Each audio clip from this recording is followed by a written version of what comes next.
I know what it's like to be desperate to gain weight. When I first started my lifting journey, I started out as extremely skinny and underweight. When I was in swim team in high school, kind of before I started lifting, I actually remember a memory of when one of the coaches directly just straight up asked me if I was being fed okay at home. Like they thought I was anorexic, and I kind of looked like I was. I was extremely skinny, skin and bones, a twig, and I had like no fat on me, not really any muscle on me. You could kind of see my bones, like the bones of my rib cage poking through my stomach. You could see the bones of my arm kind of poking through the skin.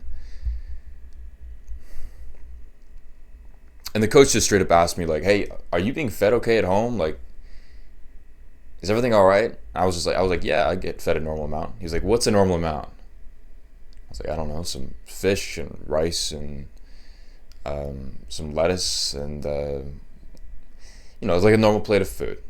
I was being fed fine, but I was a hard gainer. When I first started actually lifting and working out and getting in the gym, I I knew I needed to gain muscle mass. And so I would take a lot of protein and probably like 30 to 60 grams after every workout in a little shake, one of those shaker bottles. And that was great for my muscle growth. I quickly realized that I could put on a lot of weight fast, which is normal for early lifters. Within your first year, you put on like a lot of muscle, and it gets very hard after that. So I went from about 135 was my starting weight at around 17 years old to, I think it was around 150 pounds. So that's a good amount of muscle gain. That's like 15 pounds of muscle, maybe closer to 20. So I gained weight really fast at first, but I knew I didn't just want to stop at 150 or 155. When I first started working out, I remember going onto my phone and I looked up different physiques categorized by weight. So I kind of just punched into Google 160 pound physique, male. Then I looked at the images. I went to the images tab and I looked through the images to get an idea of whether this was something I wanted. I was like, okay, 160, no, this is still too skinny. So I went to the search bar and I typed it in again. I went 170 pound physique male. Then I went to the images and looked through the images. It's like, better, but it's still too skinny. I didn't want something too big, but I didn't want anything that size either. So I punched in 180 pound physique male. I pulled it up. I was like, wait, this is the one I want. This one, at least, I'll feel like I'm really strong. I have a good physique if I get to at least 180 pounds. So while I was cruising around 150, I was frustrated when it became hard to gain weight because I needed to gain 30 more pounds. And this lasted for a very long time. I got like really desperate to gain weight. I'm a hard gainer, so I remember after workouts, I would go to a sort of gas station restaurant place and I would always order the biggest thing on the menu that I could find. I knew there was one thing that I could order. It was like a sandwich or something or a wrap. I don't remember exactly now, but I knew it had the most calories out of anything on the menu. And then I would add additional things to it as well to try and like pump up the protein and the carb and whatever, the calories in the thing. And I would do that at like every workout. When I would get back with friends, we would go there and I would always order that. I was like, oh yeah, this is going to gain me weight. No, not really. I remember when I worked my job, we would always go to Jersey Mike's Subs. If you're not American, I don't know if you know what that is, but it's a Subway sandwich chain that tends to have fairly big portions if you order correctly. I was there with another lifter friend of mine who also went to the gym, and we worked out a couple times together. And he actually got me on that. And we would show up and I would order, again, like a big sandwich. It was like a full length sub that was like probably that big. It was a lot of food. And I thought, okay, this is going to gain me weight.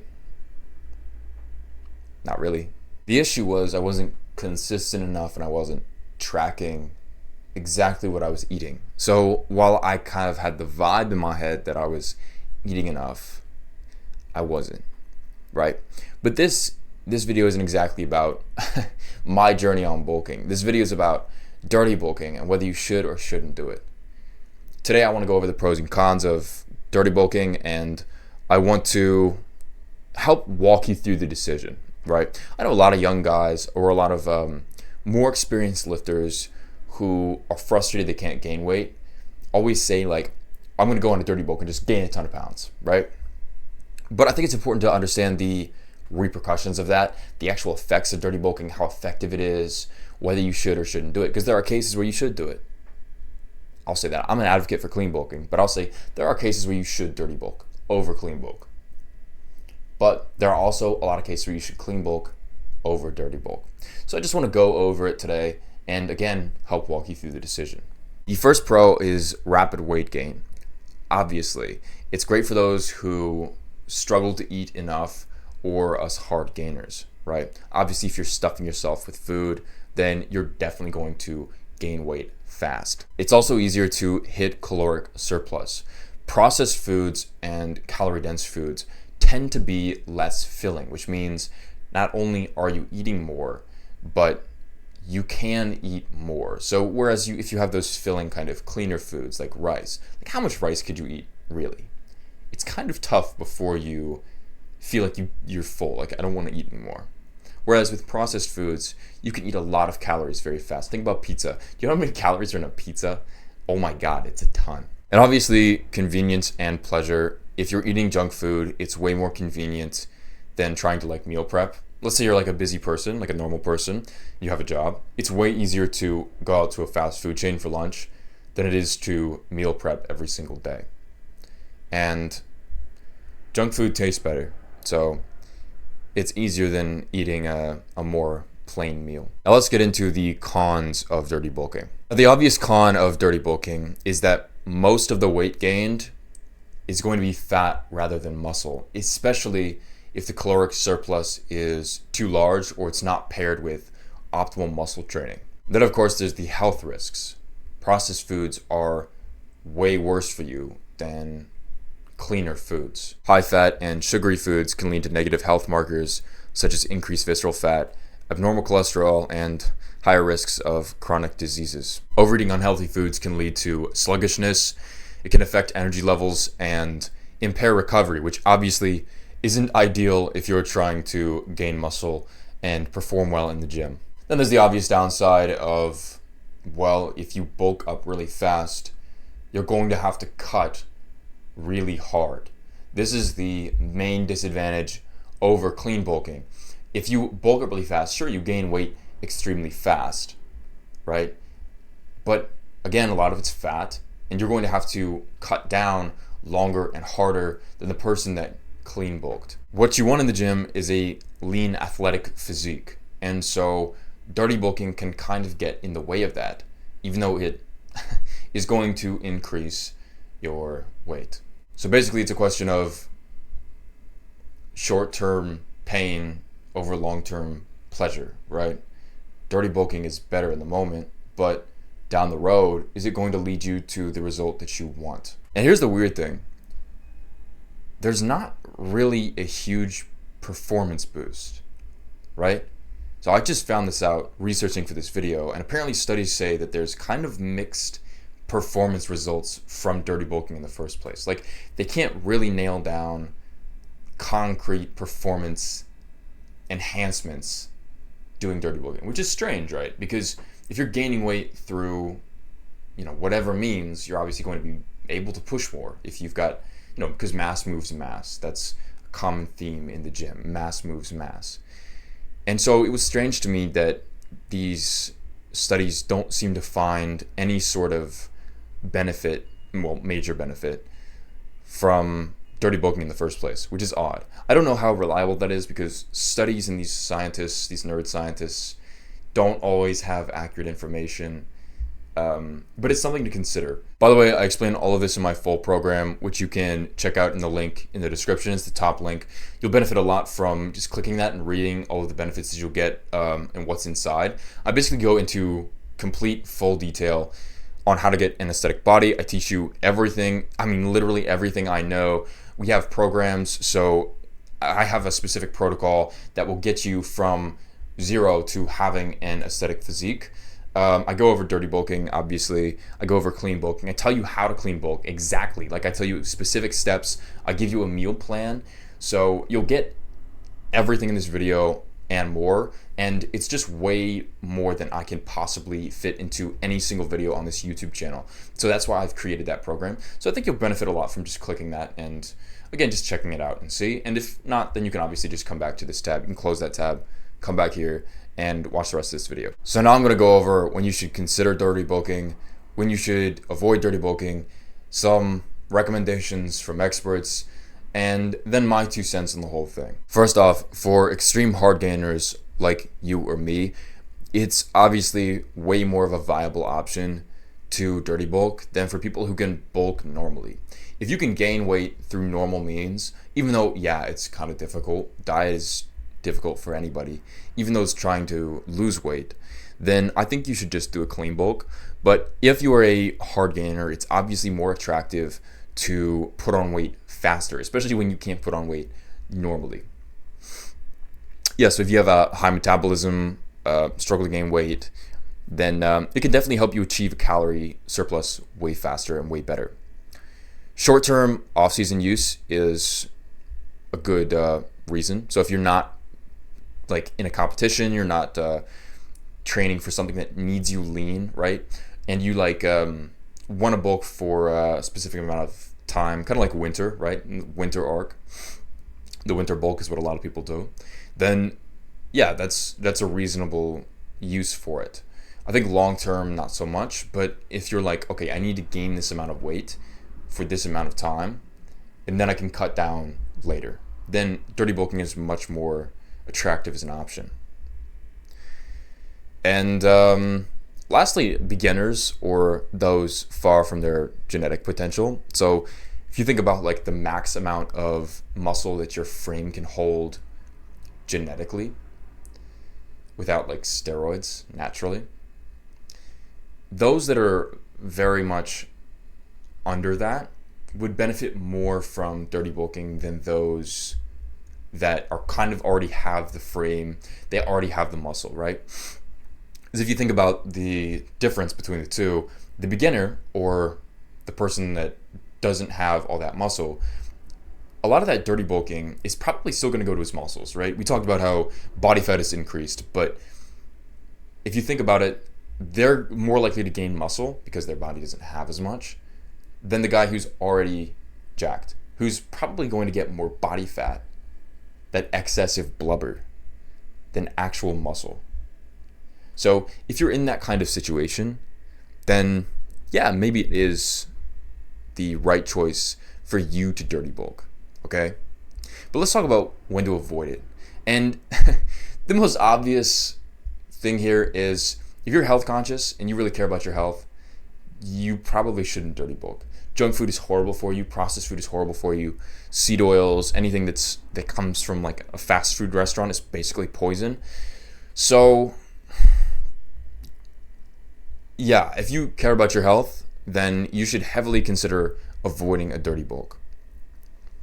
Long term, it's just not good for you. And obviously, if you want to minimize fat gain, which is great because you should have a lean physique in the end, at least, then definitely avoid dirty bulking because dirty bulking will not give you that lean physique. Aesthetic goals, obviously, you want to look lean and muscular, so clean bulking is way better for that. Advanced lifters, they don't really need it, to be honest. If you're kind of close to your goal and you don't need to gain a bunch of weight fast to kind of like cover ground, or if your frame has a lot of muscle on it already, you're probably not going to benefit a whole lot from dirty bulking. You might as well just clean bulk. And then obviously anyone with pre-existing health risks should not dirty bulk. Like if you have diabetes, don't dirty bulk. You know, if you have these health conditions where junk food is potentially dangerous for you, don't dirty bulk. So the expert recommendations are that you want to use dirty bulking strategically as a short-term tool. We talked about, for a specific period of time, a specific season of your lifting journey, then yeah, maybe dirty bulking can be useful for sure. If you have a goal weight in mind and you're like, okay, I got to hit this, then dirty bulking can be a fantastic way to hit that weight. But for most people, especially those concerned with their health and aesthetics, like normal people, not really competitive lifters who really feel they have to get to a certain weight, then the more natural route is preferred. And yeah, it's harder to do, but not necessarily. It's not impossible. It might even be easier, which I'll talk about in a second. At least consider a moderate bulk where a portion of it is dirty, but most of it's clean.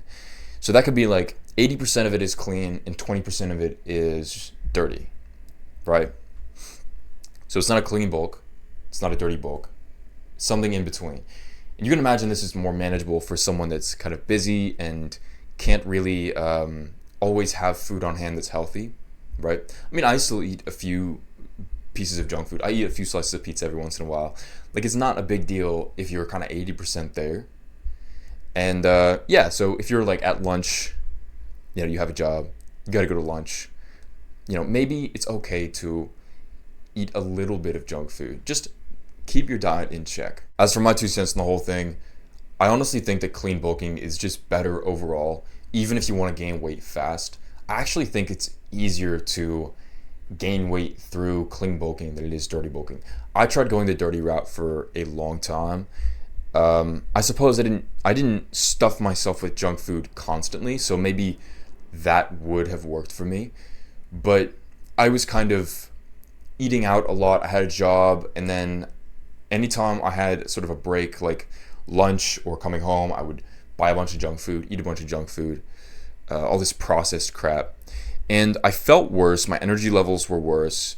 Recovery definitely was worse. Performance was worse, for sure. My mood was worse. I was actually had worse mental health from all the junk food. And yeah, I just wasn't bulking well. I was still kind of skinny, but I was bigger in the wrong places, if you know what I mean. More like skinny fat. So I stopped trying that, and I went to a more clean route. And what I started doing was tracking my calories every single day, every single meal. And then I looked up, you can just go to ChatGPT and ask it for bulking recipes that you can cook within 15 minutes that are healthy and include a wide variety of food, right?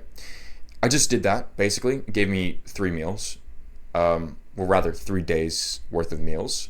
I saved that down into my Apple Notes app on my phone, and then I just started cooking those and making those. I went to the grocery store, got the ingredients. It's like rice, chicken, frozen chicken, sweet potatoes, stuff like that. And I just started cooking those and eating those, and then I would track it. Now, what I found out was that I quickly knew exactly how many calories I was actually getting in because I was just eating the same repeat meals. I was essentially living the same 3 days of meals over and over and over again. So I knew exactly how many I was getting in. Also, if you go to ChatGPT and do this, make sure to include that it should hit a certain calorie goal every single day. And then if you find out that you don't exactly hit that, you need to go back and yell at it a little bit to have it increase the portions or whatever. But what I found was that I hit my calorie goals consistently doing that. Whereas when I was doing it the old way, with the junk food, where I was just eating whatever, I didn't know exactly how many calories were in everything that I was eating. So I would get a sandwich from somewhere that was a lot of calories, I thought. And then I would eat it. And I was like, oh, I'm bulking. I'm going to gain weight, right? This is so much food. This is great for me. But I wasn't tracking all the calories from dusk till dawn that I was intaking. So, my places like my breakfast would be lacking. I wouldn't have a huge breakfast. Places like my dinner were lacking because I wasn't cooking those high calorie meals. And then the spaces in between at work, like that kind of free real estate for eating snacks and getting in extra calories, I wasn't using because I wasn't really on top of it. Now it's like, okay, what do I need? 1,000 calorie breakfast? Okay, done. What do I need? A 1,500 calorie lunch? Done. I need a 2,000 calorie dinner? Done. I know exactly what I'm cooking. I have all the ingredients at home? Good. If I don't, okay, I'll hit the grocery store on the way back from the gym. It's easy. It's way easier to be consistent now. It's way easier. I feel better. I perform way fucking better. Like, holy shit better. I look stronger. I feel stronger. I'm more muscular. I've definitely got a more attractive physique now. Because I'm actually building muscle and not just like weird fat. So I would highly recommend clean bulking to anybody and everybody. As long as you track it. Ensure that you're tracking it. And make sure you make it easy for yourself. So do things like meal prep. Do things like ensure that the ingredients are kind of really close by and easy in the kitchen to get to. Yeah. So. Also, it tastes amazing. It tastes goddamn amazing. Clean bulking is way better just because of the fact that all of the meals are like gourmet now. Compared to what I was eating before, they all taste awesome. Learn how to season your meals. Anyways, if you got value from this video at all, there's something you can do which is a win-win for both of us, which is to scroll down and just click subscribe. And that way I get a new subscriber, and anytime I have a new insight or learn something new, you win because I can share it with you, make a video. Anytime I try something out, I can make a video and just provide you with direct value. So thank you so much for watching. Bye-bye.